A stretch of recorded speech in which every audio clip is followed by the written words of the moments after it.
welcome to our Student Voices report that we're going to be presenting to you this evening. My name is Curtis Ennis, and I'm the director for the Halton District School Board. And I'm joined this evening by an esteemed panel of colleagues who will also be sharing and introducing themselves as they speak. Our report this evening is entitled "A Students' Experiences of Racism and HDSB's Strengthened Commitments to Anti-Racism."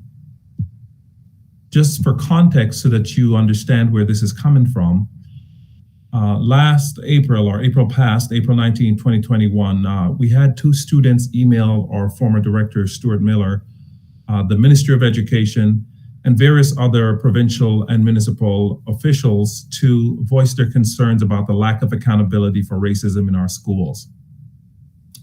The students also initiated a change.org petition that was entitled HDSB's Students Face Anti-Black and Other Racism Daily and It Needs to Stop.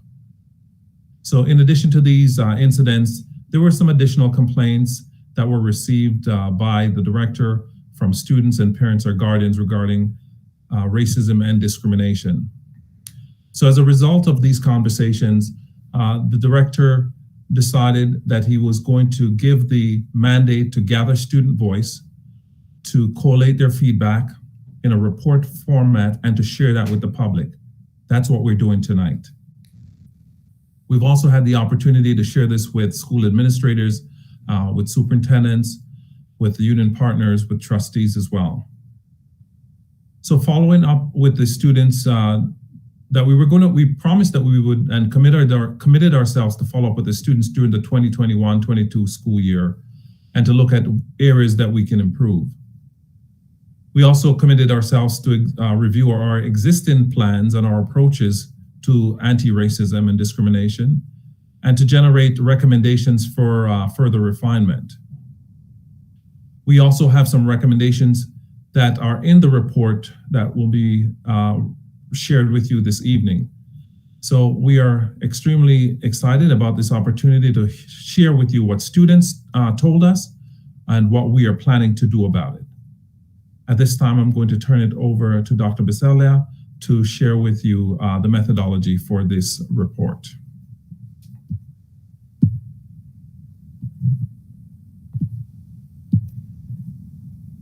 Thank you very much.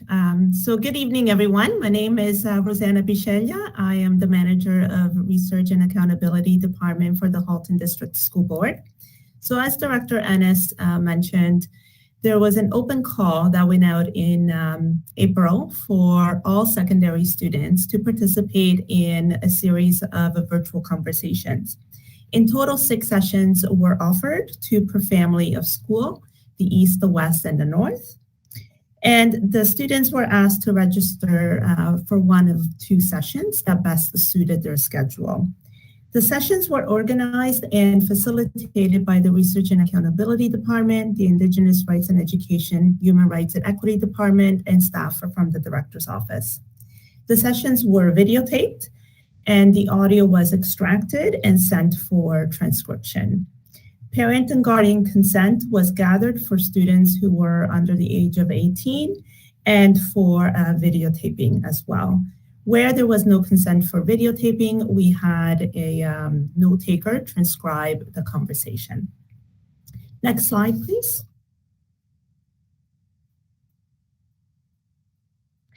So students were asked to comment on the questions that appear on the screen. So briefly, students were asked to reflect on the action or actions that they considered to be effective racism response or effective responses to racism and discrimination, to identify effective anti-racism responses, so considering a proactive approach, and to comment on existing actions that are currently undertaken in their school to address racism and discrimination. Likewise, to comment on the processes or resources that they are aware currently exist to address racism and discrimination in their school, and to describe how they would like to see students involved in the elimination of racism and discrimination in the Halton District School Board. Students were also given an opportunity to provide additional comments if they so wished. Next slide. In total, 24 students participated in one of 5 sessions. The students ranged from grade 9 to 12. 83% identified as racialized, 46% identified attending a school in the East, 42% a school in the West, and 12% a school in the North. While 24 students may not appear as a large number of students relative to the entire population, the Anti-Racism Directorate reminds us that human rights work is focused on addressing the minority population concerns. The ARD, or the Anti-Racism Directorate, also reminds us that a few voices usually represent a sentiment of many with respect to experiences of racism, discrimination, and hate. Further, school boards, as with all public sector organizations, have a duty to provide environments that are free of hate and discrimination. Hence, one student report of racism is sufficient to warrant a response and review of practices and processes to ensure the board is meeting its obligation to provide safe and inclusive learning environments. Last, I would like to emphasize that unfortunately, the 24 student experiences are not unique to this sample of students. We have evidence of that from our neighboring school boards and more broadly across the province. So with that, I would invite you to receive the voices of these 24 students with an open mind and an open heart and accept that their experiences are unfortunately not unique. So now I'd like to pass it to Dr. Jewel Moa, who will go through the various themes that were identified in the feedback. Thank you, Dr. Bichelia. Good evening, everyone. My name is Jewel Amoa, and I'm the Human Rights and Equity Advisor with the board. So I wanted to spend some time to talk to you about the 6 themes that we've identified in the report. So firstly, we have the theme of identifying, deconstructing, and recognizing microaggressions. Second, accountability. Third, the harmful impact of racism. Fourth, education and enhanced awareness. Fifth, the theme of representation or specific identity. And lastly, implementation. So as we go through these 6 themes, I'm going to share with you actual student voice. And so the report entitled Student Voices really does take the feedback that we got from students, center it. And then we've provided some analysis and commentary with respect to that. So regarding the first theme of identity, deconstructing, and recognizing microaggressions, one grade 10 student said, there are these little microaggressions. You don't have to do something awful, such as saying the N-word or really being aggressive or racist. There are little things that can really trigger people and make them upset. And these things aren't talked about.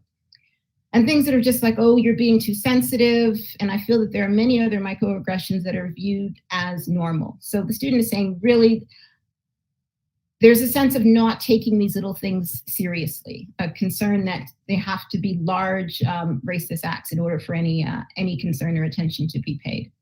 So the students are really suggesting that we pay attention to microaggressions, right? Because not all acts of racism are blatant.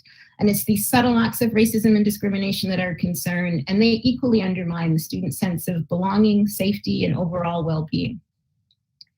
This idea of microaggressions being overlooked or unnoticed by educators, and there's a lack of understanding that the impact of overlooking these might have on students in the moment, as well as the long-term impact, right? The sustainable impact of racism.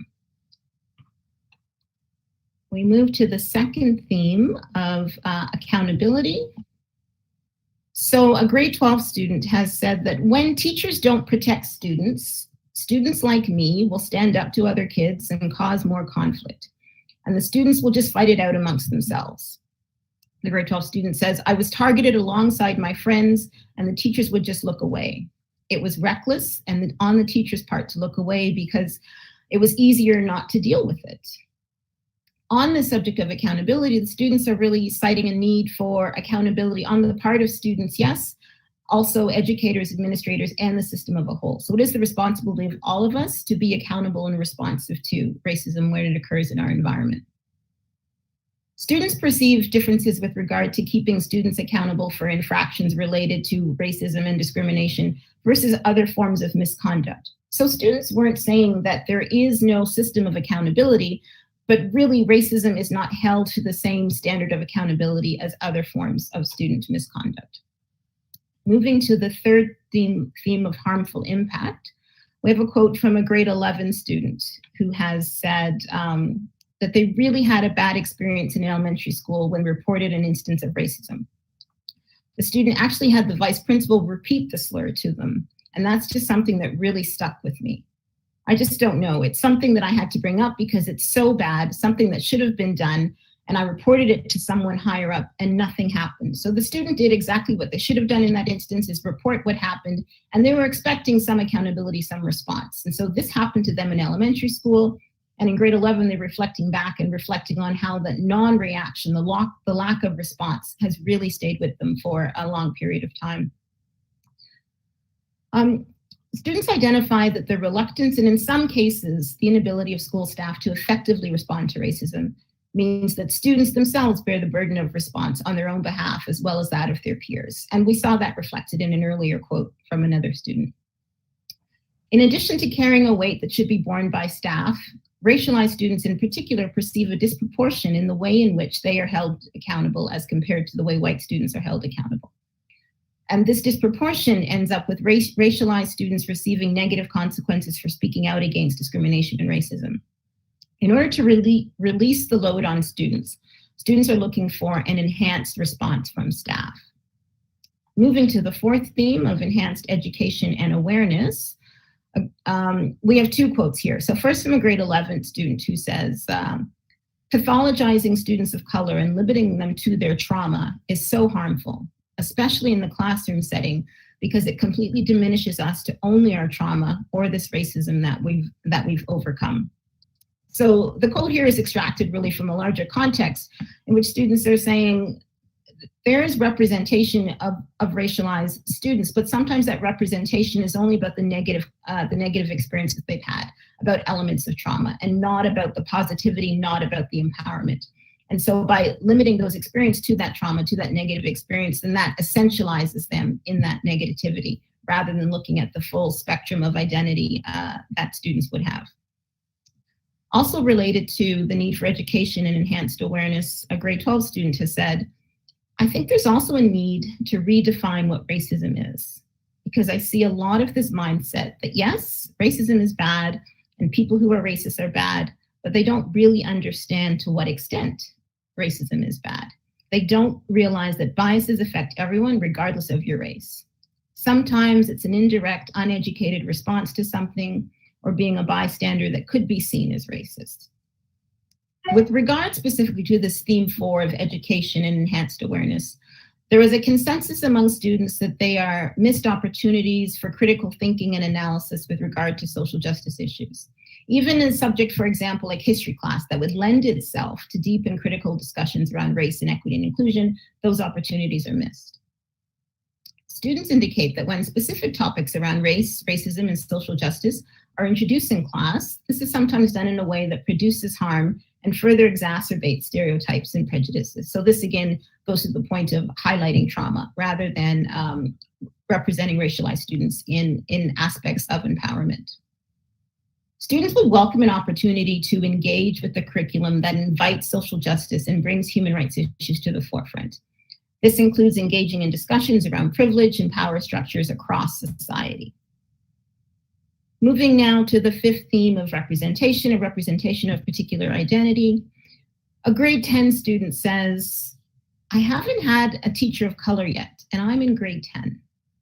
And not even only for me to look up to a teacher that I could fully connect and relate to, but also so that other students see that it's normal to see people of color in charge of them. And that's another important thing that needs to be addressed.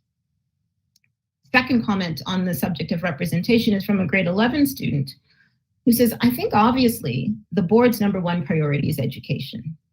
So I think putting the response into our education should be the priority. For example, at my school in grade 11, we have an NBE course. An NBE is a course in Indigenous English Studies, part of the English curriculum in grade 11. So the course focuses on Indigenous peoples and their history and also current rights in Canada. And that was one of the most exciting experiences of my entire life. because not only was I learning the English curriculum, but I was also doing it from a completely different lens that I had never done before. What we take from these two student comments around identity is essentially that identity matters. The lack of racialized teachers not only creates challenges in identifying and responding to incidents of racism, but also results in a lack of positive role models and mentorship. The theme of representation is not only about which identities, histories, and positional power are reflected in the classroom and in curriculum materials, but also about how the aspirational, inclusive, and equitable society is reflected in curriculum delivery and teacher practice. And lastly, on the sixth theme of, it's coming, there we go, implementation, we have again two quotes from two students, starting first with a grade 12 student who says, "I had a really good history teacher, and he spent the entire year educating himself quite a bit. He went to seminars and really learned about different perspectives. He was able to teach us a lot, and he went into depth about the protocol." This is the protocol on harmful and discriminatory practices that was introduced at the board last year. So he went in depth about the protocol and all it entailed. So I heard about it. I haven't seen it used, at least in my class, but not to say that it wasn't. I think it's a pretty good protocol because it makes sure that these incidences are tracked. A second quote from a grade 11 student who says, "My librarian, she's been making virtual libraries all year long. For Black History Month, she did an anti-racism library, and it was really cool. It had a bunch of really great resources and books and also movies that people could watch for free, and it had access through the school." So I think that would be another resource that was shared. I know that resources are being created. I just don't know how many students know about them, but that might also just be because we were virtual last year. So these students recognize that there were some complications because of the pandemic in terms of being able to go into depth with the resources that the board has developed to raise awareness and even to implement some of the strategies that are identified to respond to concerns of racism. But so the student concerns were not so much that there were no processes or policies to address discrimination in the learning environment, but rather that these processes were not fully implemented. Weak implementation also suggests that the absence of a process of monitoring, enforcement, and accountability. So students identified that if you're going to have a process of implementation, there should also be a very clear process, an accountable process that speaks to monitoring and enforcement. Students provided insights into what effective implementation of racism and its response protocols would look like in an ideal school setting. The example, as mentioned, was the Halton District School Board's discriminatory and harmful language protocol. This was an initiative that was supported by comprehensive system communication and awareness raising strategies. Overall, students desire active, intentional, and visible efforts to dismantle the systemic barriers within the educational system. This requires ongoing conversations and critical inquiry into how things have come to be the way they are and how to engage in transformational change to support student inclusion and empowerment. So now I'm going to turn it over to Superintendent Etoff, who's going to talk about the board's commitments, both new and expanding. Rob? Thanks very much, Jewel. Hello, everyone. My name is Rob Etoff. I'm a superintendent of education with the Halton District School Board, having responsibilities for Indigenous rights in education, human rights, equity, and inclusion. In response to the concerns raised by students, HDSB leadership has reviewed its existing practices and commitments and has identified ways to strategically enhance, monitor, and communicate these initiatives. HDSB commitments to equity and inclusive education are articulated and operationalized through a number of documents and resources, including, but certainly not limited to, the Equity and Inclusive Education Policy of the Board, the Human Rights Equity Action and Accountability Plan, often known as the Way Forward, the 2020-2024 multi-year plan of the Board, and of course the HDSB Discriminatory and Harmful Language Protocol.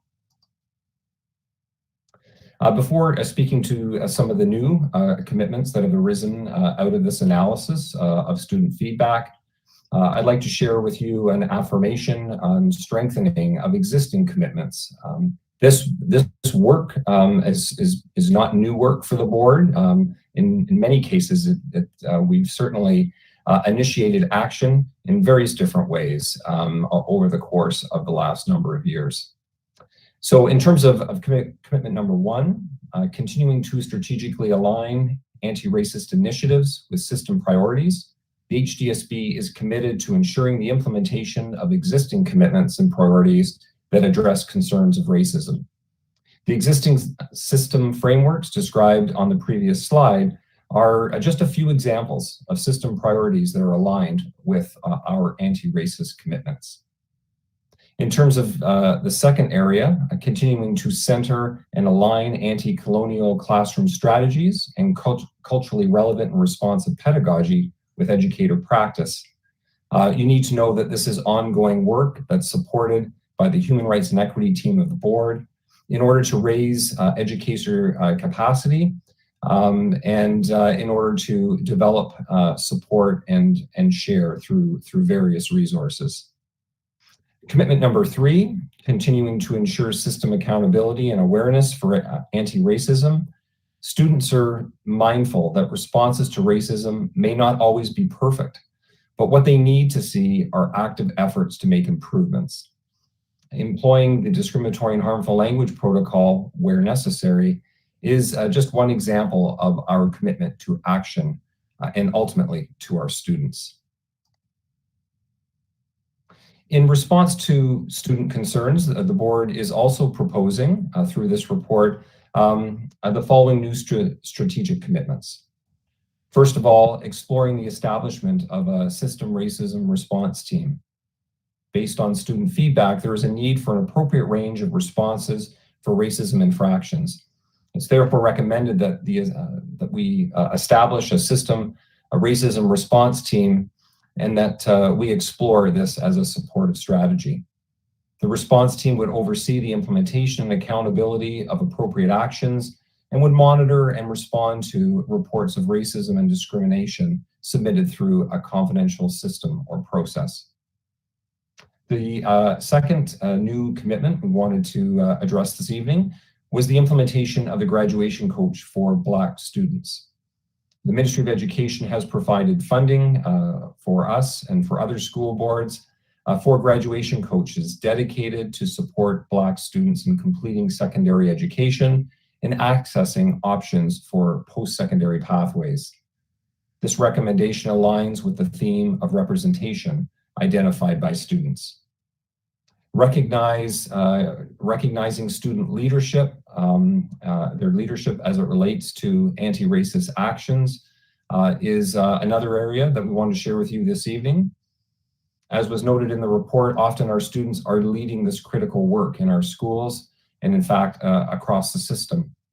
As such, students highlight the need for a school and school board culture that not only strives towards anti-racism and full inclusion, but one that also celebrates achievements of individuals in supporting us achieving this goal. The last area I wanted to speak to is the area of strengthening community engagement. Ongoing communication and collaboration with community groups and stakeholders representing diverse identities will support the board to implement, monitor, and revise the anti-racism initiatives and racism responses to ensure that strategies meet the needs of the students and communities. This session would be just one of many examples of our ongoing commitment in this area. I'm now going to turn it back over to Director Ennis. Thanks, Superintendent Etoff. And so we have been going through a process of sharing this information with a number of stakeholders. We shared it with our trustees November the 17th in a private session. We spoke to our principal associations and our families of schools during the month of November. In late November, we also spoke to our union groups about it. And we also spoke to the focus group participants. So these are the students who actually provided the voices that you saw and read tonight. We met with them to share with them what we're sharing with you right now. And of course, we are doing what we have committed to doing, which is to bring this to the community. And that's what we're doing with you and sharing with you tonight. And of course, the important and critical factor is the work that we will be doing starting, right after this, to implement and monitor what we're going to do, what actions are we going to take, what changes are we going to make so that we can make a difference for the students in our board. So that's the report at a high level. It is posted on our website. I hope that you've had an opportunity to find the report and to read it. And at this time, there were some questions that were submitted. So I want to thank those of you who took the time to submit some questions. And I'm going to ask Dr. Jewel Amoa to read the questions, and I will endeavor to respond along with the members of the team.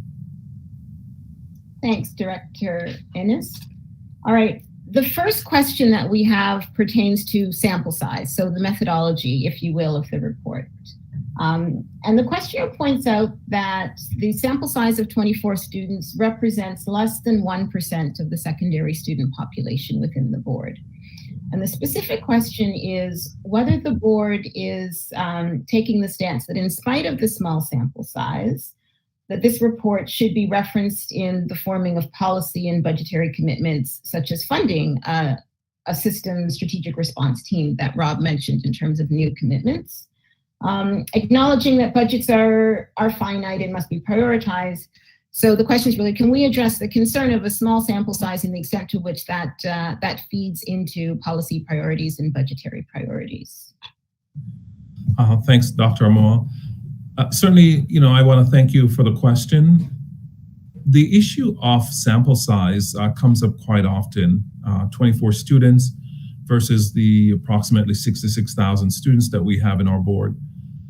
But when we're looking at issues of racism, hate, discrimination, oppression of any kind, the numbers, a small cohort is impactful. One student, one voice is impactful. So we don't have to wait for a substantive sample size or a sample size that's going to be reflective or representative. One student voice, one student is impactful, and so that's really the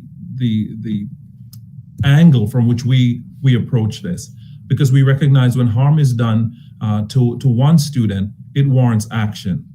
And so, from our perspective, we want to make sure that we are being inclusive all the time in every space. We want to create a space that is going to be inclusive for even one student.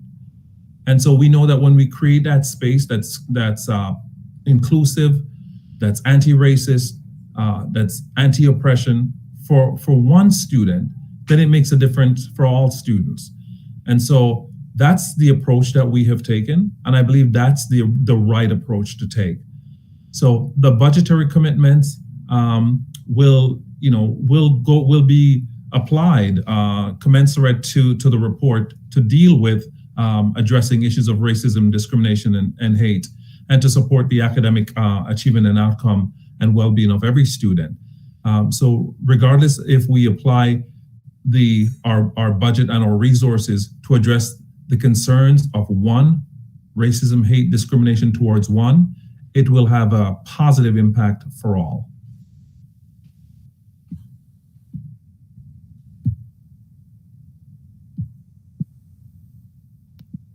Wonder if anyone else would like to add any further response to what I've just said.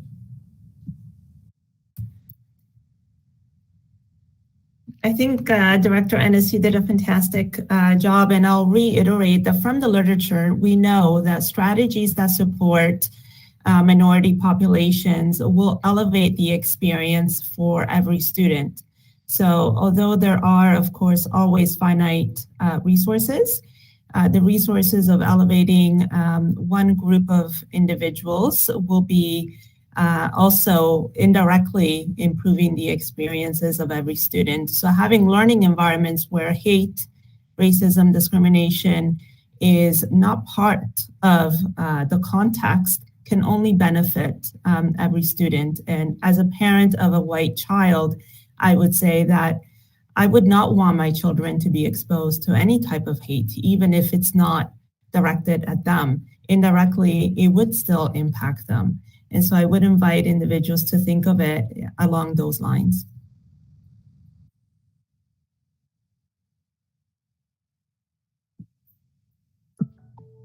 I don't have anything to add, but I wonder if we should turn to another question, Dr. Ennis. All right, so we do have a question here, and it's also based on data. So I see Dr. Bisceglia has gone off camera, but there might be an opportunity for her to come back on to respond to this one. The question is, I would like the board to share the breakdown of staffing demographics across elementary and secondary populations in order to better understand the total representation of diversity and inclusion amongst staffing. Thank you for the question, Dr. Amoah. So many of the families on the line will know and would be aware that between January and April of 2021, the board conducted a voluntary student census, which included self-identification data of our student population. So the overall participation rate from grades 4 to 12 was 87%, which was quite high. And but for the kindergarten to grade 3, we had a 46% return rate or participation rate.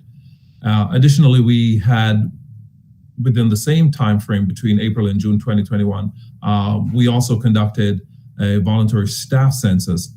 And again, we had a pretty high participation rate of around 74%. So these are data points and participation rate that will give us a pretty good picture of what this looks like. I know that Dr. Bisceglia could speak to what we're doing with this data and what the families can expect moving forward. Thank you, Director Ennis. And I'd like to extend a warm thank you to all the families that participated in the census and, of course, our students. The participation rates were fantastic. The student census and the staff census were initiatives that came to us from the Ministry of Education, as well as the Anti-Racism Directorate. All public sector organizations in the province have been tasked with the mandate of gathering identity-based data. So the police force, hospitals, and et cetera. And there are data standards which guide how the questions are phrased, so that across organizations we're able to compare the outcomes and access to opportunities of the different communities that we serve. So as Director Ennis mentioned, we're processing the information, and we will be sharing, early spring of 2022, not only the aggregate level or the board level findings, but also disaggregations. So oftentimes, with board level or average level information, we see things like 70% or 80% of students feel that they belong and feel that they're safe. And those are fantastic numbers. But oftentimes what is not answered is who are the 20% and who are the 30% that don't feel safe or as though they belong.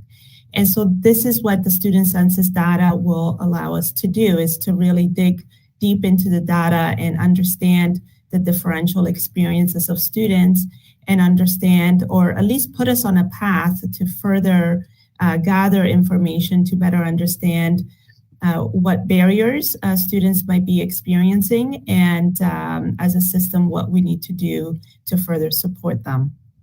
Likewise, for the staff, we're processing the identity-based information so that we'll be able to report back on the representation of our staffing and whether that has changed in the last 5 to 10 years.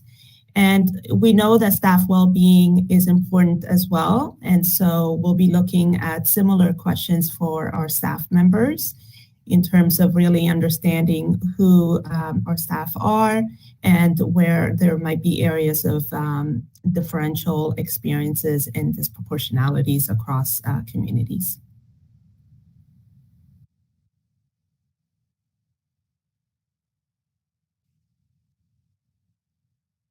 Shall we move to another question?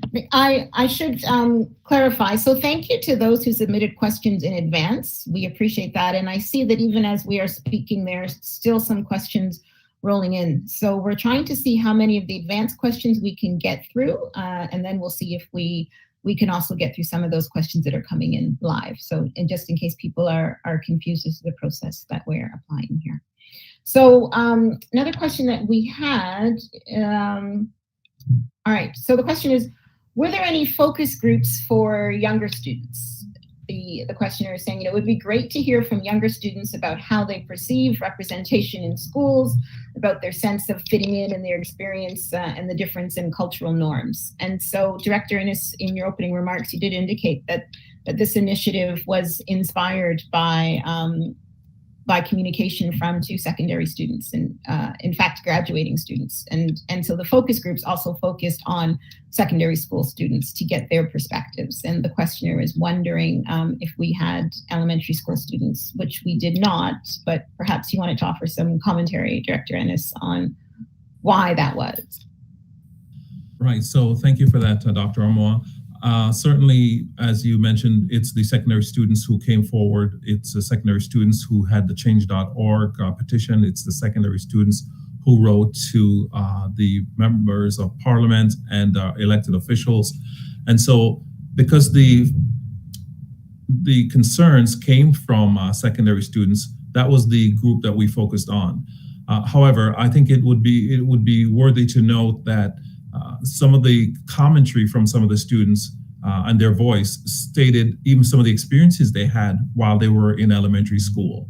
So I think that's something that we should keep in mind, that the experiences that they were sharing were those that spanned their educational experience. But I also think that there is a lot of opportunities for us to extrapolate some of the concerns, not from the secondary students, to some of the experiences that students in the elementary schools would face as well.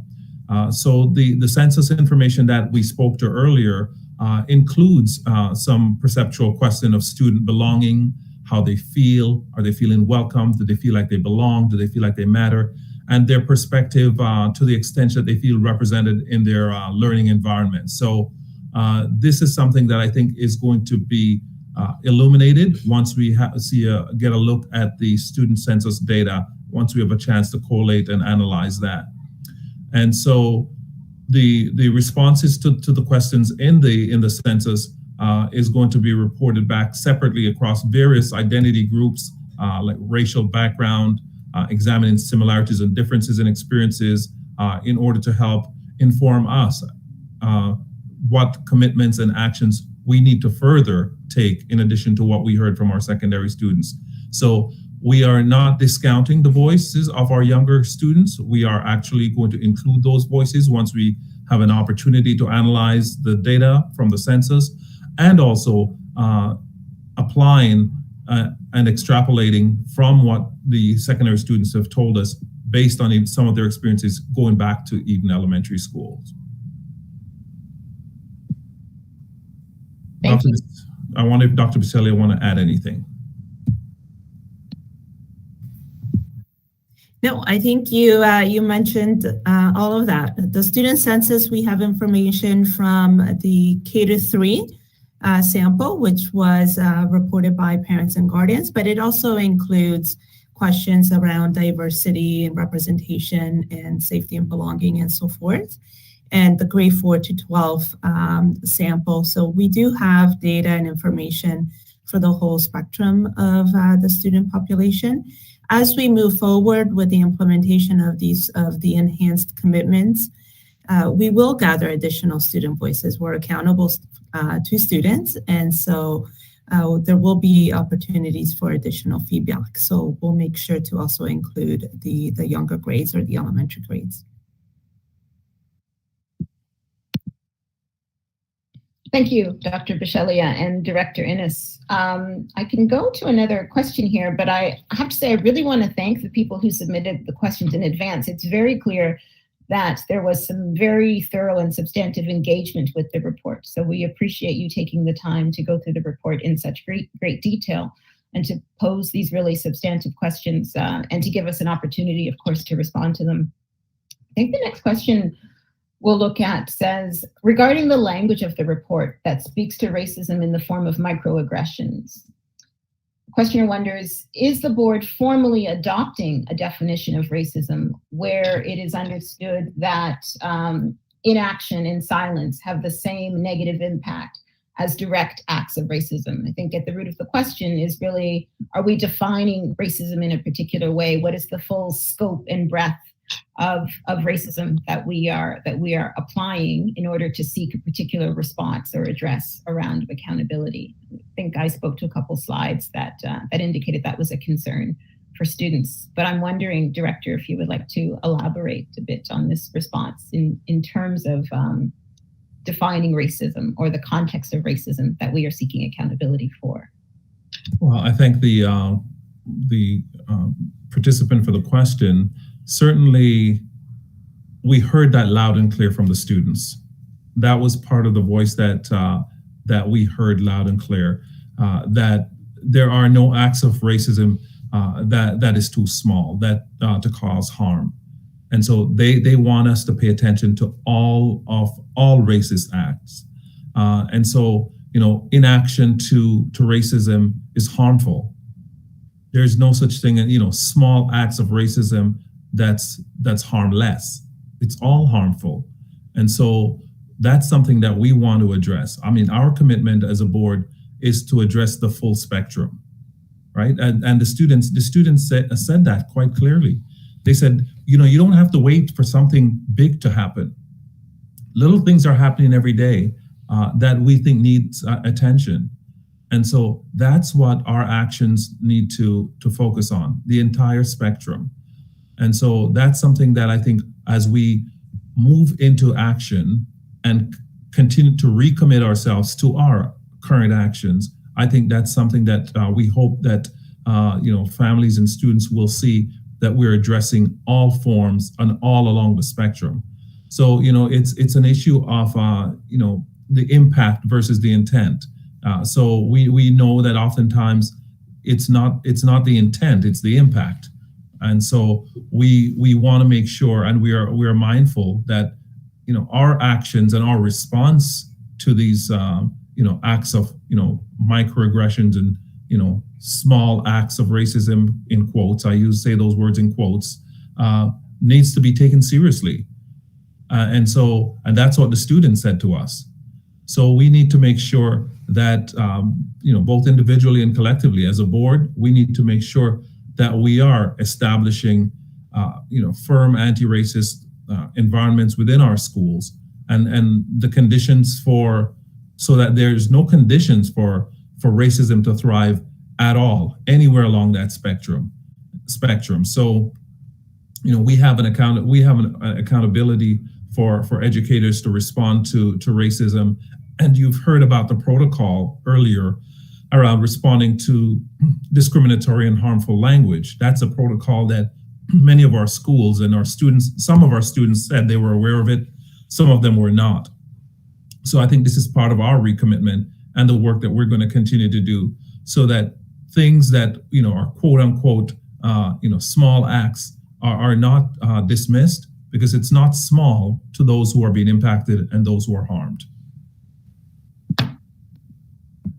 Thank you very much, Director Innes. I'm just checking the time here, and I think we have time for at least one other question. And I think this question really speaks to our existing processes and commitments to responding to racism, to how are we managing these concerns in the schools.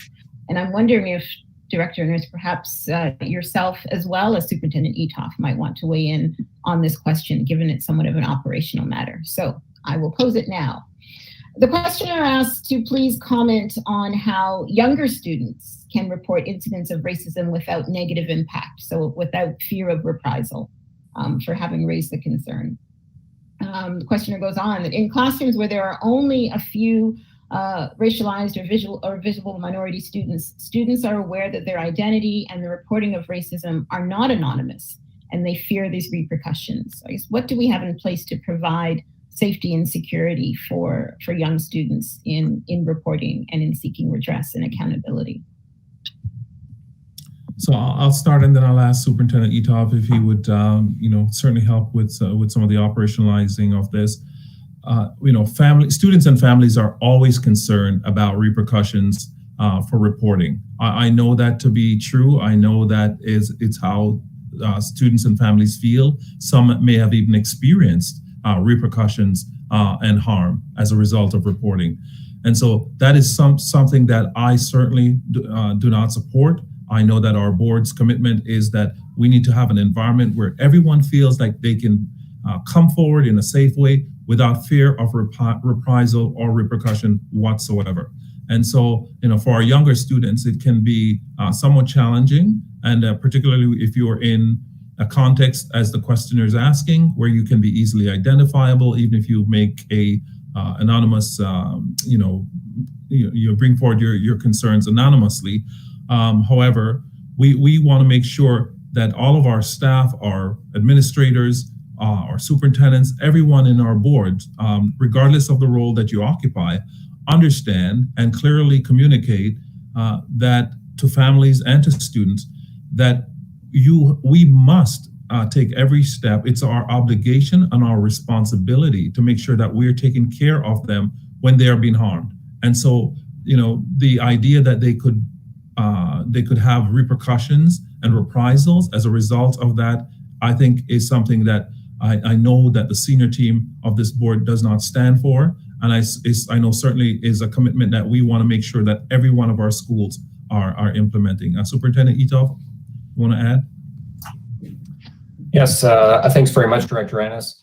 I would just further add that I think it starts first and foremost with the developing strong relationships with our students and with our families, so that there is a sense of safety, that things will be dealt with in an appropriate and a confidential and in a sensitive fashion. So I would just put that out there first and foremost.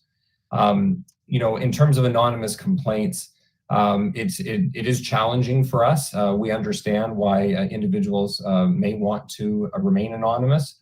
However, when that happens, it becomes challenging sometimes in terms of facilitating an open channel of communication, and therefore an effective and appropriate action and follow-up to the situation. So with that being said, I would say that we absolutely, as a board, as Director Ennis said, are committed to accountability and to following up on behalf of our students to ensure that all of our schools are safe, and that starts with strong relationships.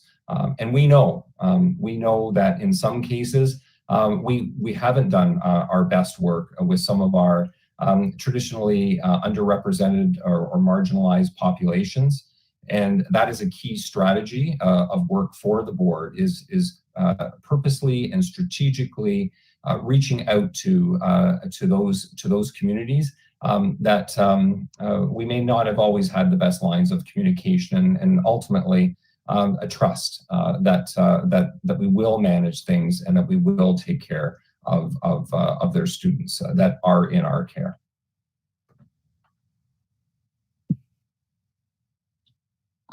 Thanks to you both. Perhaps if I could offer just some small follow-up, I think on the issue of accountability and processes for response and being able to build trusting relationships.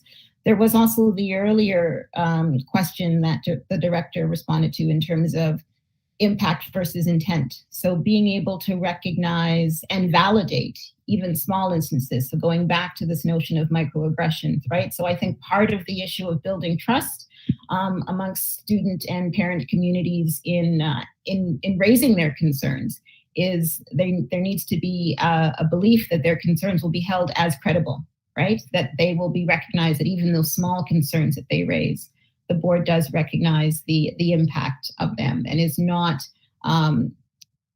distracted, for example, by what the intent of the actioner might have been, but is really focusing on how to respond those who have been affected and impacted. Just wanted to add that. And also, again, to comment, I think, on the depth to which the people who posed the questions have really delved into the report. There's another question which speaks to language used in the report and the way language perhaps gets varied or translated in different ways and contextualized. And the questioner says, in the context of the report, how would the report see students misusing the word racist? So apparently, there have been some patterns of behavior where students in the schoolyard, in the playground, would just say to other students, even in the context of, let's say, playing a ball game, if you miss the kick, they would say, "Oh, that's so racist," or "Oh, you're racist," and it just becomes a way of attaching a negative label or a disparaging label to anyone or their actions. I think the question is really seeking, clarity. How are we really defining and responding to racism as is specifically racism, and not just this blanket term, which seems to be this evolving practice to use racist as a blanket term for anything that is negative. Certainly, racism is negative, but it's a very particular type of negativity. And you diminish, I think, the emphasis of that negativity by applying it in a blanket way. So the questioner is talking about very young students. So again, perhaps that speaks to the need to raise awareness amongst young students in terms of the impact, again, of racism and why we take it seriously. I don't know, Director Miller or Director Ennis, sorry, if you would like to add something. Thanks, Joel. I mean, certainly, for young students, I think it's a great opportunity for us to start early. I think we should not shy away from the opportunity to talk about race with our young people, to talk about identities with our young people, to let them know that we are understanding of the various identities and the intersectionalities of the identities that they bring to school, and that we're supportive of that, and to have open, frank discussions about that so that they understand what we mean when we are talking about racism and what we mean when we're talking about creating an anti-racist school environment. So I believe that students have the capacity from the youngest and earliest of age to start to grasp and understand that, of course, in an age-appropriate way. So I do believe it's an opportunity for us to make sure that we're laying those foundations from very early on, so that the word and the meaning of the word is not lost in translation or application in the way that students use it, perhaps out of the context of what we're talking about. But I think we have an opportunity to make sure that we can teach them and we can provide learning opportunities for them to understand very clearly what we're talking about from the very earliest of ages.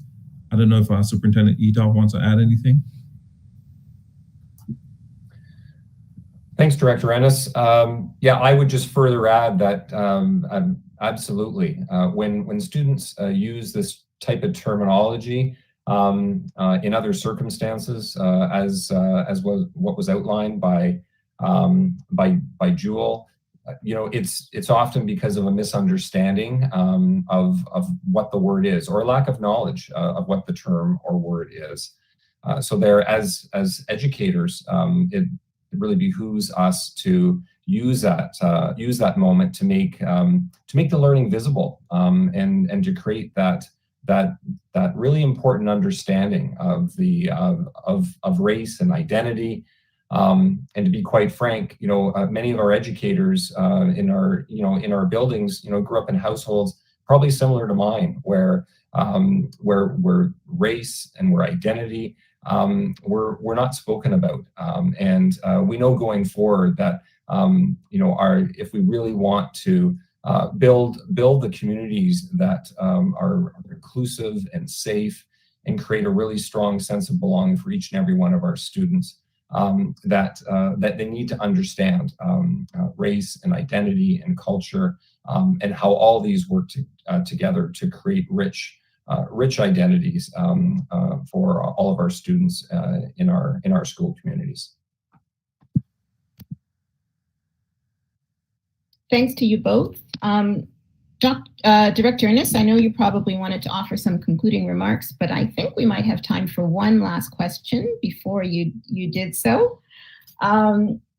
So the question, and the questioner thankfully contextualized it quite a bit, and really is saying, over the last year and a half or close to 2 years, we've really been steeped in a culture of awareness raising around anti-racism and around how we're responding to anti-Black racism and anti-Indigenous racism.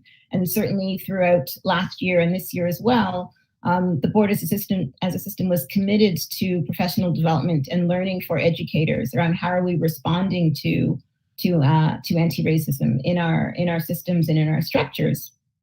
And the questioner, contextualizes this in 2020. So, since the murder of George Floyd in the U.S. last year, that there's been increased in-class and at-home discussions and awareness around systemic racism and racism in society.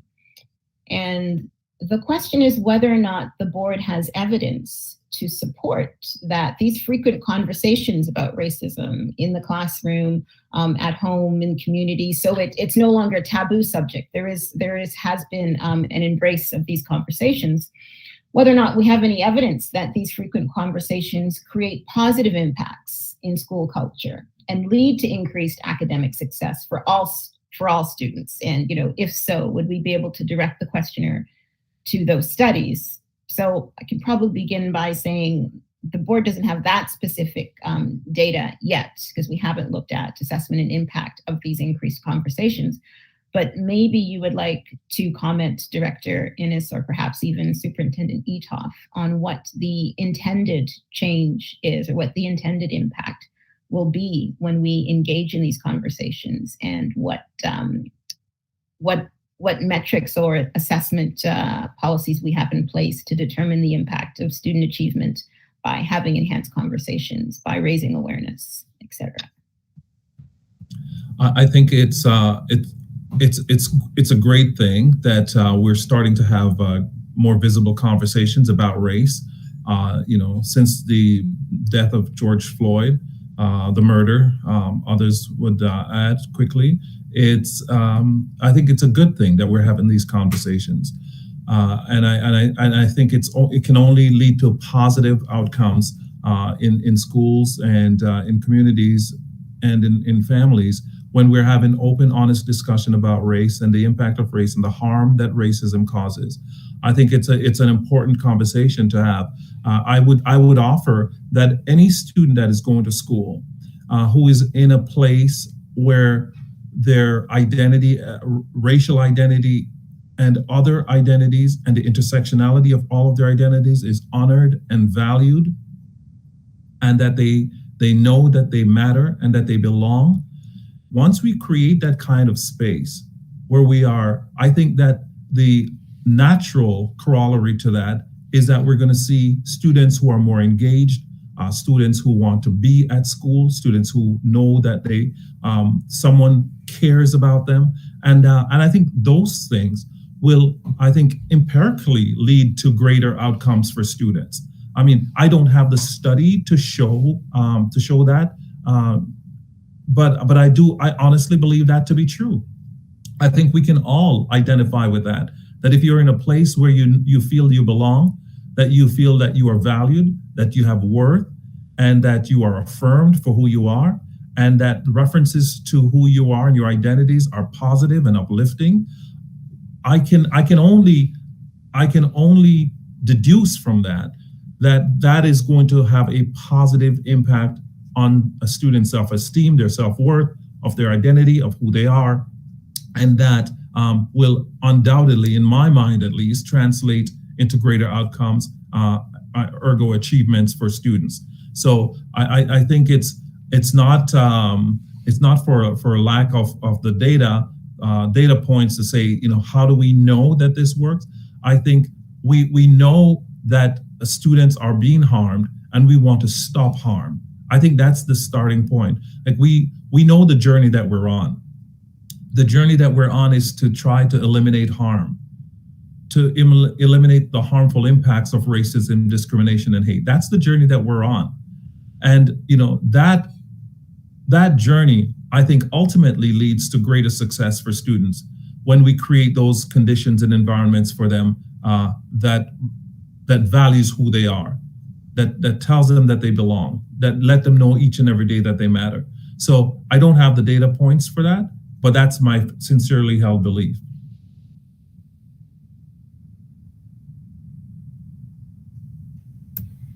Thank you, Director Ennis. So being respectful of time, it's 6:59. So if you'd like to offer some closing remarks. You're muted. Thank you.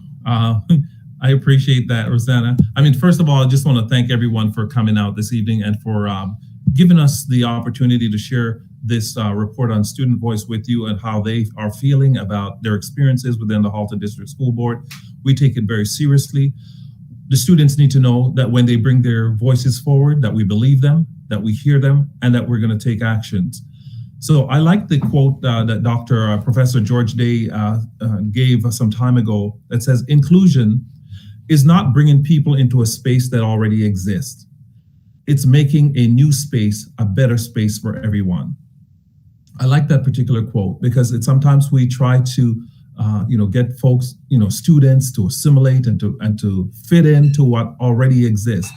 But I think it's on us to make sure that we're creating a new space so that everyone, whether it's a staff member or a student or anyone within the Halton District School Board, can feel that and know that a space has been created and they're being invited to be a great part of that new space where they are valued and where their identities are affirmed.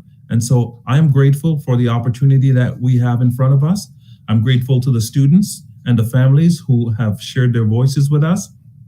And I am committing to you that we're going to take action to make sure that we are providing a better space for everyone in the Halton District School Board. Thank you so much and have a great evening.